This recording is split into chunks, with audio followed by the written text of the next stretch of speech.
Kære alle sammen, 176 år. Så mange år har vi haft en grundlov i Danmark. Og det er det, vi fejrer hver eneste år på denne dag, Grundlovsdag. Vi samles rundt om i alle dele af vores dejlige lille land.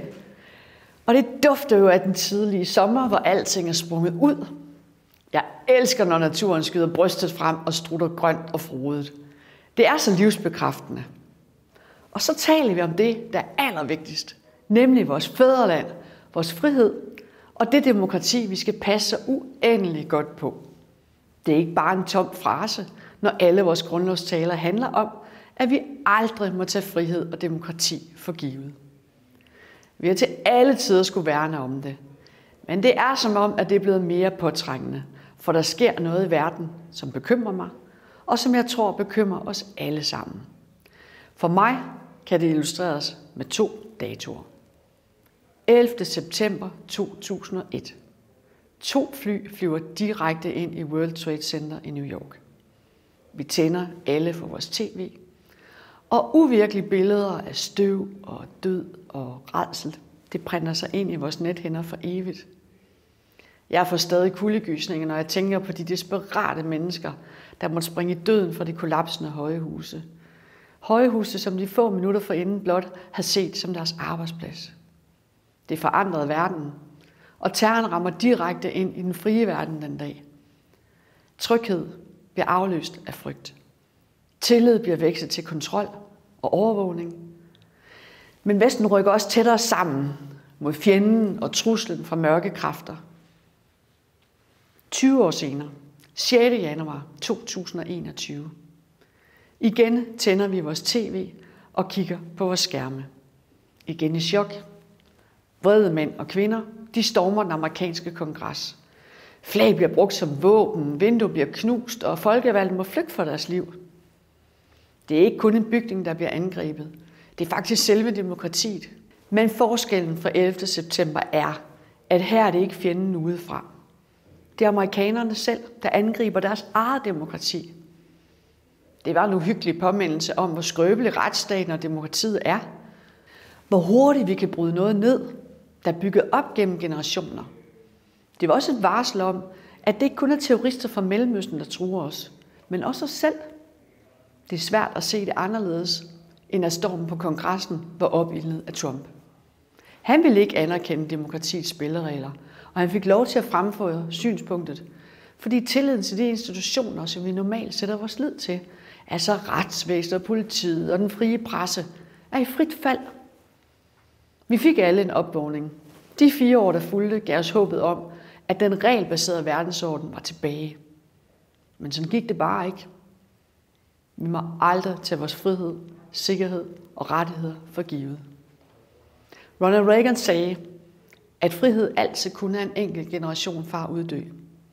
For selvom både angrebet på World Trade Center og stormen på kongressen var voldsomme og skelsættende, så er det i de små bitte næsten usynlige ryg, at faren lurer.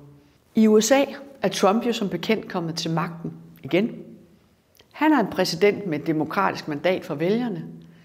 Men han er også en præsident uden et demokratisk sindelag. En præsident, der ser sig selv hævet over domstolene og institutionerne. Og igen, vi ser de små ryg. Bøgerne ikke må være på bibliotekerne. Rettigheder, der rulles tilbage. Forskning, der censureres. Medier, der italesættes som falske. Jeg synes, det er skræmmende. Trump har puttet verdensordenen og det vestlige sammenhold ned i et raflebæger. Han har rystet bægeret, og han har kastet terningerne ud over det hele. Og terningerne har vist lidt af hvert. Trusler om annektering af Grønland, en handelskrig, hån af loyale NATO-lande, inklusiv Danmark. Og pludselig er intet, som det plejer. Men én ting er sikkert. Grundloven og alt det, den står for, er mere aktuel end nogensinde. Så det kan godt være, at konservative værdier er kommet på mode. Men for os har det aldrig været et modefænomen at passe på vores land, vores grænser, vores kultur, vores sprog og vores historie. Det har altid været vores politik at stå på det forrige generationer har bygget op. Så vi kan sende Danmark godt videre til de generationer, der kommer. Man kan regne med det konservative Folkeparti. Vi holder fast i værdierne, når andre vakler. Vi er stærke rødder i omskiftelige tider. I Danmark ved vi, at vores demokrati er stærkt. Men vi ser jo også de små ryg. Koranloven er et godt eksempel på sådan et ryg, og jeg er inderligt imod den lov. Jeg har så svært ved at acceptere, at vi skal stække vores ret til ytringsfrihed og til at sætte ting under debat. For mig er det altid dem, der truer og bruger vold, der er problemet. Ikke dem, der ytrer sig. Uanset hvor primitive ytringerne eller adfærden er. For ytringsfriheden, den er ikke kun smuk. Den kan være decideret grim og tåbelig. Og det går åbenbart aldrig rigtigt af måde at være en idiot. Selvom det hverken er smart eller klogt. Og det gør det bare ikke mere rigtigt at indføre en koranlov. Det efter min bedste overbevisning er et knæfald for islamiske kræfter. Jeg synes, det er skamfuldt. Regeringen har bedyret, at loven kun er en lille nålestiksoperation. Men for mig at se, så er koranloven starten på en glidebane, som vi slet ikke kender konsekvenserne af. Et andet eksempel, det er den PET-lov, som regeringen gerne vil have vedtaget. En lov, som vil give PET stort set uhindret adgang til offentlige register og borgernes privatliv. Det er endnu et lille ryg mod det forkerte. Alt det, som grundloven jo er sat i verden for at sikre. For mig er grundloven et sikkert anker, fordi den beskytter borgerne mod politikerne og deres tilfældige luner. Den er vores allesammens garant for frihed. Vi må tænke og tro, hvad vi vil. Vi må sige og skrive, hvad vi vil. Vores bolig er ukrænkelig. Vores ejendom er vores. Og vi må forsamle os frit. Grundloven sætter grænser for statens magt. Og vi skal være på vagt over for selv små ryg i den forkerte retning. Vi så det også under corona. Vi så, hvor hurtigt retssikkerheden kan smuldre. Små bitte ryg. Indtil min dag er nået frem til en afgrund. Det må ikke ske. Det skal vi forhindre med alt, hvad vi har.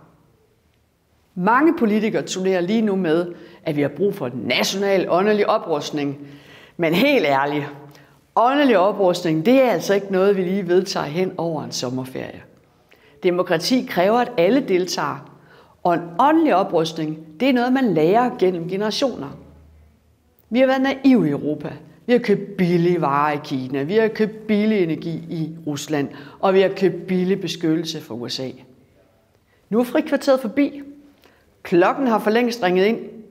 Rundt om i verden er der mennesker, der går i graven for de frihedsrettigheder, vi har taget for givet. Mod øst er Ukraine et demokratisk land under angreb. Og længere mod øst har vi Kina, hvor der er velstand og magt, men hvor demokrati og personlig frihed, det er en mangelvare. Og lige præcis derfor er det så vigtigt at fejre vores grundlov.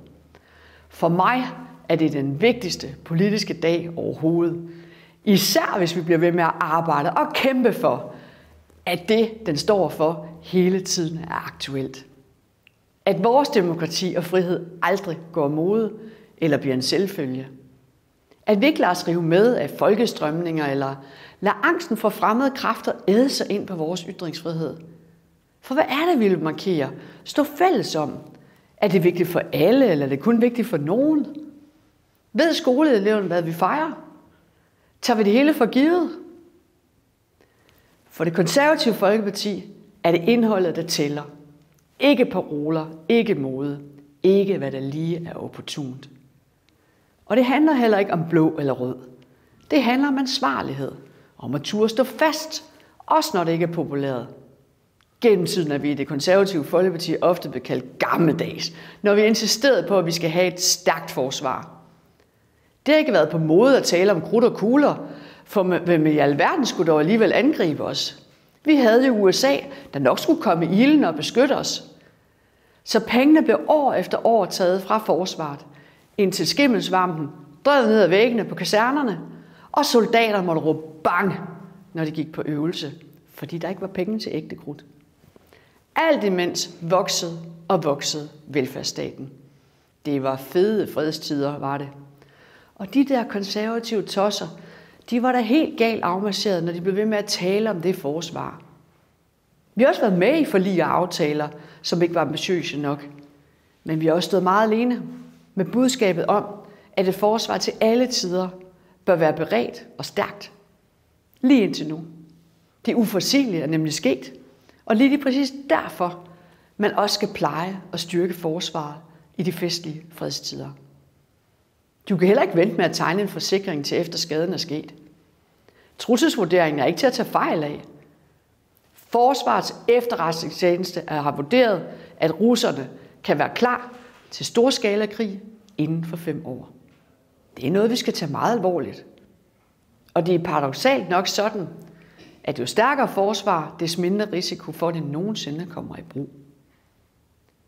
Derfor skal vi til enhver tid have et forsvar, der kan beskytte Danmark. For vi har meget at beskytte. Det kræver, at vi har mennesker, der kan holde de våben og betjene de skibe og de fly, som vi indkøber. Tak til dem, der tjener Danmark, og tak til dem, der har tjent. Der skal være flere, der trækker i tråden i fremtiden. Derfor er jeg også glad for, at vi har fået kvindelig værnepligt. Vi har kæmpet for at forlænge værnepligten og øge optaget, ligesom vi mener, at Danmark skal have en reservestyrke, der er på højde med vores nordiske naboer. Og vi har sagt, at forsvarschefen igen skal kunne lede forsvaret. Vi har sagt, at soldater fortjener en bedre vilkår. Vores mænd og kvinder i uniformer står i frontlinjen for de værdier, vi fejrer hver dag. Og det skal vi huske på.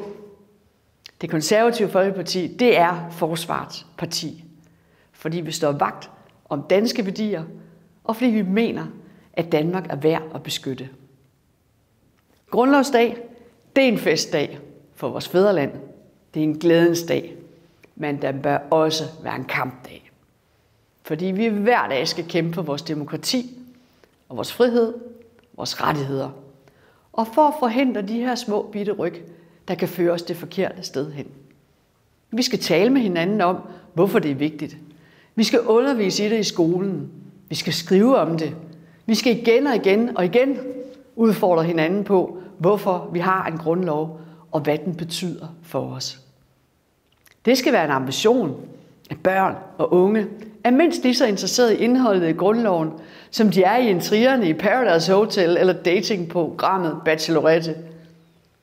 Der er meget at fejre, og endnu mere at kæmpe for. Rigtig glædelig grundlovsdag.